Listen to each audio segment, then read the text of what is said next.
moving toward the creature may provoke an undesirable response. So I should not approach it. I should not go forward. So I decided not to move. I just lay there with my head raised.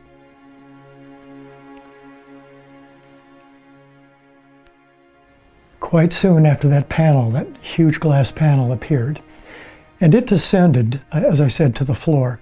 It was directly at the foot of my bed. It wasn't touching the foot of my bed, but it was directly at the foot of my bed. It couldn't have been just an inch or two away from the foot of my bed. Very soon after that appeared,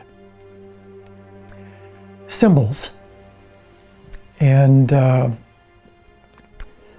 rays and bolts and just symbols started coursing down it.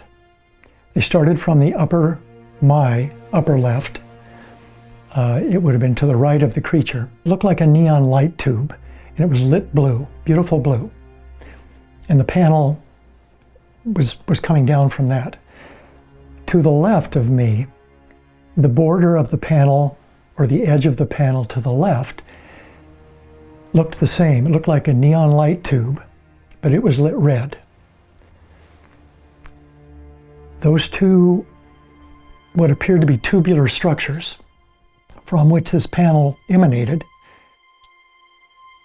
had thousands upon thousands of short black bristles attached. They were just covered. Very close, all of them at different angles. There was no organization to it at all. It was very chaotic looking.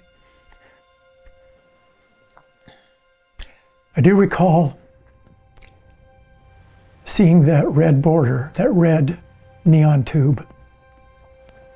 A really large part of the house appeared to be gone. I was not imagining it. It was gone. And there were these pipes, a bank of pipes. They looked like a sine wave. These weren't just lines, however. They were actually pipes. They were about 2 inches in diameter. They came down below where the ceiling should have been, and they went up above where the roof and attic and walls and all that other stuff should have been. All that stuff was gone. They were quite large, the ones that had really great amplitude. They hung down quite far and went up quite far. So there was one that would have been nearest to me. And then there was another one right behind it that appeared to be touching. The next one would have, let's say the first one had a very low amplitude and not great frequency, so it wasn't very prominent. The one right behind it might have quite significant frequency and high amplitude. And the next one was a little different, and the next one, and the next one. All were different, and so on and so on. And they just moved away from me. They just went away. There were scores of these pipes. And the room I seemed to be in looked to be as big as a gymnasium. It was huge. And this machine-like contraption was contained in that room. There was something in the pipes. They were transparent. It was gray, and it was moving also. So not only were these pipes moving across the room, they were moving laterally, and each was moving at a different speed. So it gave a sawing appearance as these things moved across the room, or this giant space that I seemed to be in. But the liquid inside of them was also moving at a different speed. So everything was just moving. It just was very confused because there was so much movement in everything. These pipes were shaded in certain areas, shaded with a deep blue. It was beautiful to watch. It was just magnificent to see this. And then my next realization is that is gone, and the tunnel is back, covering about half the room. The water-like surface is back, and the creature is,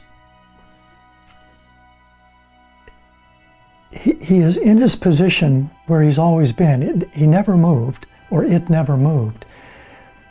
But the symbols are still moving across this large transparent panel, but they are being sucked down on the panel. Instead of moving smoothly from my left to right and down and then disappearing into the wall, they're all of a sudden, it looks like they're being vacuumed down, out of sight, down below the foot of my bed. And then they're coming up around the creature, counterclockwise. They're coming up around its body from its left and swirling up around its body until they get at shoulder level. And once they get at shoulder level, it stops rising and just starts, just keeps going faster and faster and faster until it truly looks cyclonic in its effect. The head of the creature was the only thing I could ever see of the creature, and the head always remained visible to me. All of these symbols are being sucked down and up around the caped creature's body. I had failed to mention that the symbols that were appearing on this panel, they were two colors. They were white and they were blue. And none of the symbols appeared to make any sense to me. There were two symbols that eventually came across. One, I thought it was a barracuda, a fish. It looked like a fish. And the other was two adjoined crescents. So I recognized that as kind of a...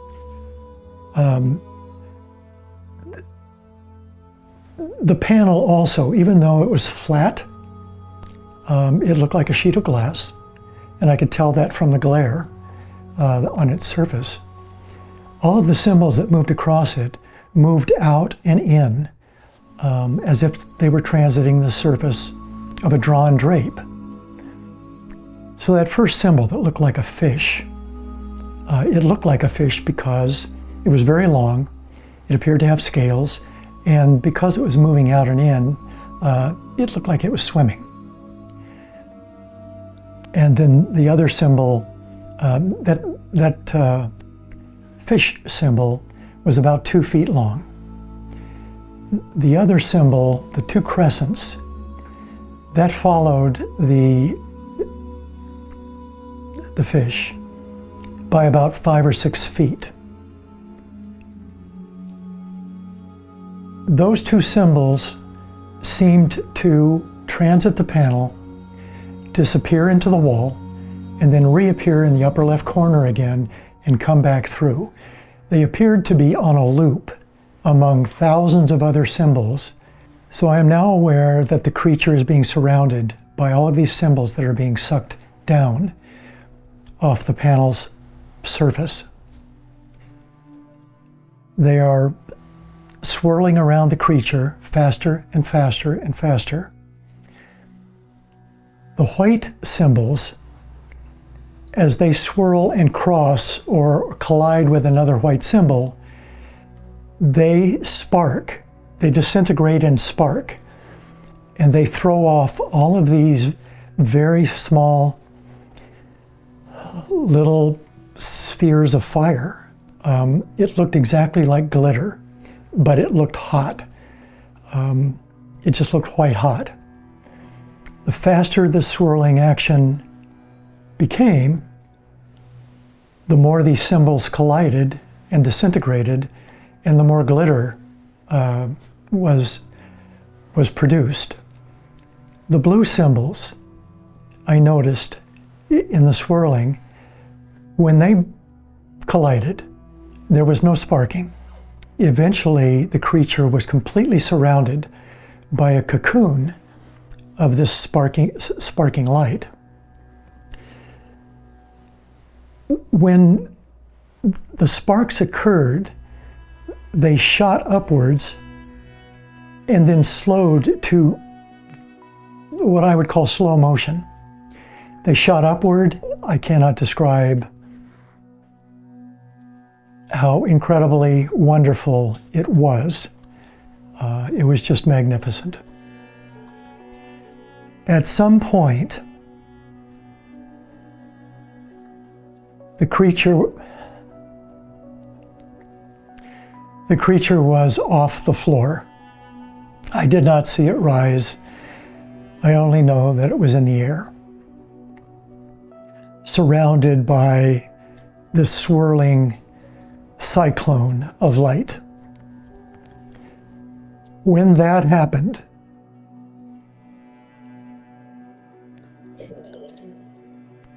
there was a beautiful, I call it soft yellow, a beautiful soft yellow disc that appeared around the head of this thing. My next realization was I am lying back on my bed. My head is down, is what I mean to say. And I have a realization that my feet are just over the end of the bed. I can feel that my heels are just over the mattress. And this is the first point in the encounter where I seem to have emotion. And my emotion is fear that my feet are going to touch the transparent panel and something bad is going to happen. I tried to move my feet and I could not. They would not move.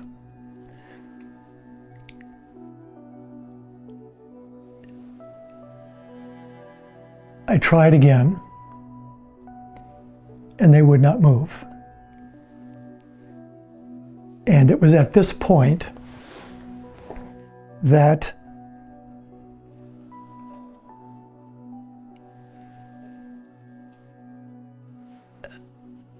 I just have a realization that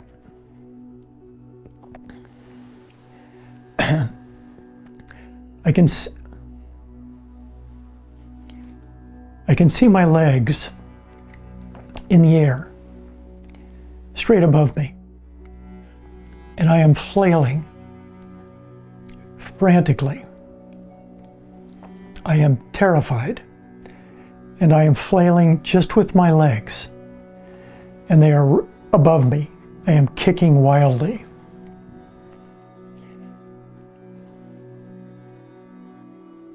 And it is as if my arms and shoulders and head are being held down, and I am kicking to free myself. And I am hopeless. I am in terror. I don't recall any movement from the creature, nor sound from the creature that would have provoked that response. But I remember seeing my feet and my legs in the air. I remember kicking frantically, and I remember not being able to get my arms and shoulder and head to respond. At some point, I had this feeling of hopelessness. I have regained sensation, and I am hopeless. There was a thought in my head, and I don't believe it was a thought that originated in my head. And the thought was, count to 60. And I started to mentally count to 60. I got to about 19 or 20 and remember sensing that I was fading away, and I lost count. At some point, I started counting again from about 50 on to 60, mentally counting. When I got to 60, my eyes opened. I was on my left side. I don't know if I was in my room. I think I was. But my eyes opened, and just for an instant I laid there, and then I raised my head and looked. I didn't roll back onto my back. I just raised my head and looked over my left shoulder. My right shoulder, where the creature was, and it was gone. So was the transparent panel and the blue light, and the room was light, and I was confused. I laid my head back down, now looking in the direction I was laying, which was toward, I was still on my left side, and so I'm looking toward my left, and there are mirrored wardrobe closet doors right there next to my bed. And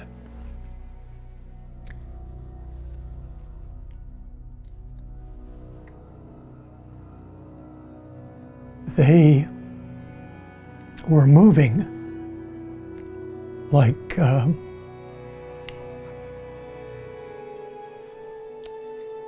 severe interference on an old TV set. And there was no reflection of me. I tried to sit up, and I couldn't. So I tried again, and using both hands, I managed to sit up, now facing the bottom of the bed. And the whole room was moving. And I was very weak, and I was completely disoriented. I did not know where I was. The room did not look like... The room did not look like my room. Parts of it did, but parts of it did not. And I couldn't understand why I was so disabled. My eye movement was erratic. I had an nystagmus. I couldn't stop my eyes from moving horizontally and back. I couldn't focus my vision. I could barely sit up. So I was looking all around, trying to visualize something familiar. And it just looked foreign. Something was wrong. The wall at the foot of the bed, the far wall, all of a sudden just moved away. It just went away, not disappear. It just moved away and kept going. It seemed as if I wasn't in a room. I was just in this infinite space. It was confusing. I was trying to figure out why it was so light. And there was something behind my bed. My bed does not have a headboard, but I noticed there was something behind my bed.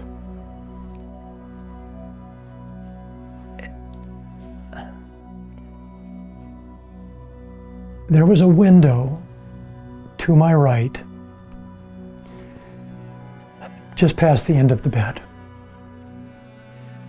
Initially, when I was trying to figure out why it was so light, it looked like my window. However, it started stretching and moving away with the wall and just went away. I knew there was something behind me that shouldn't be there. And I didn't want to fall back and hit my head on it. All that was going through my head was, this can't be my room. Why is it so light? Where am I? Everything was foreign. Nothing at all seemed right. Nothing. I closed my eyes, and I don't think they were closed very long, but I closed my eyes, and I was just lying there. And I was going over that in my mind, that I seemed lost. And at some point, rather than deal with it, I just said to myself, this must be your room. And that was the end of that. I don't know how much time went by, but I opened my eyes, and it was morning, it was light, I was in my room. Nothing looked like a mirage any longer. Everything was the way it should be, except me. As with the first encounter back in early March with the craft behind my house. When I awakened on this particular morning, again, I was very agitated. I don't know why. I also seemed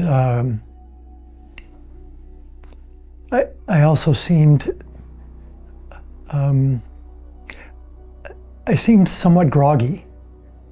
I didn't seem as sharp mentally as I should be, as we all should be when we wake up. You wake up, you sit on the side of the bed, you stretch, you do whatever you do, and then you stand up and start going about your day. I woke up and I recognized something was wrong with me, and I was very agitated, but I seemed groggy.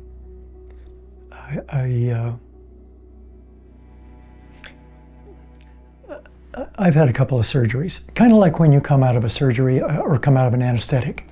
I seemed like that. I felt like that. I did not feel like I normally do when I wake up. So I got up eventually and